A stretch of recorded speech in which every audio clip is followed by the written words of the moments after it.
Doolittle Flash 5. Here's how it works. I give you 5 different facts about a subject, and all you have to do is tell me which one is not true. Not true. I'm going to number each one. When you think it, crew here, you just write it down on your little board, and we'll find out which one you picked in the end. And again, at home, you're allowed to play, but as always, Andrea? In honor of Pete Rose, no wagering. No wagering, indeed. We hate to be in charge of that. I can't use my Hard Rock app? Not at all. Tell me I can use it on everything. At all. All right. Well, with Pope Leo now. Pope Leo. Okay. With Pope Leo now, the 14th, making the history as the first American Pope, we thought that we make it a perfect time that we take a look at some of the weirdest, wildest, and pettiest ways that the church has actually kicked people out to the spiritual curb. So these are ways in the Catholic Church to get excommunicated. All right? And we're supposed to pick the one that's not true. Yes, thank you for playing the game. Yes, I know what you're doing. And no wagering? No wagering. And no going over how the game is played. You go, I want my $20 back. Sorry. All right. No, but you are correct, Jackson. Yes. Will you tell me which one is not true? All right, here's our first one. Could you get excommunicated from the Catholic Church by joining a duel and killing your opponent? Back in the 16th century, winning a duel meant losing your place in the church. Violence was violence, even if you were the better swordsman. Okay?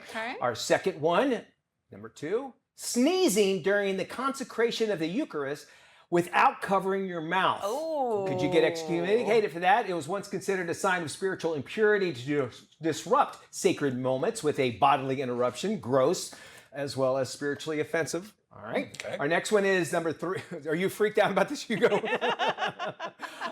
He's here making sure that we get all the Catholic stuff right. Number 3, refusing to pay church taxes. Could you get excommunicated? Miss enough tithes and offerings in the Middle Ages? Well, you might find yourself spiritually repoed.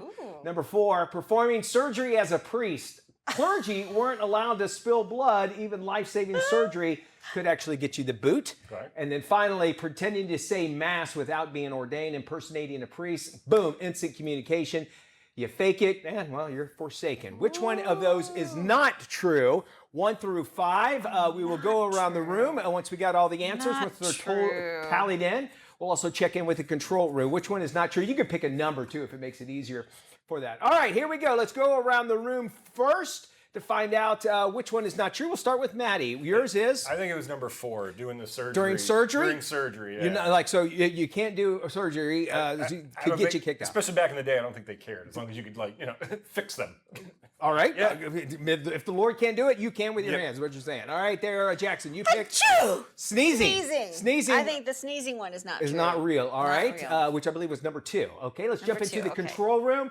Control room, David with his last day on the show.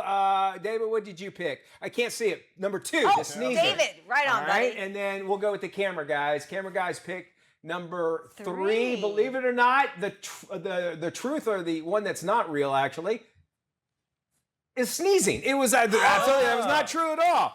So that's false. That's fake news. Sneezing during the consecration of the Eucharist without covering your mouth. That is not true. I knew the paying the taxes was definitely true. They locked the doors. I know you're 100% right. You got to have money to have a church if you think about it.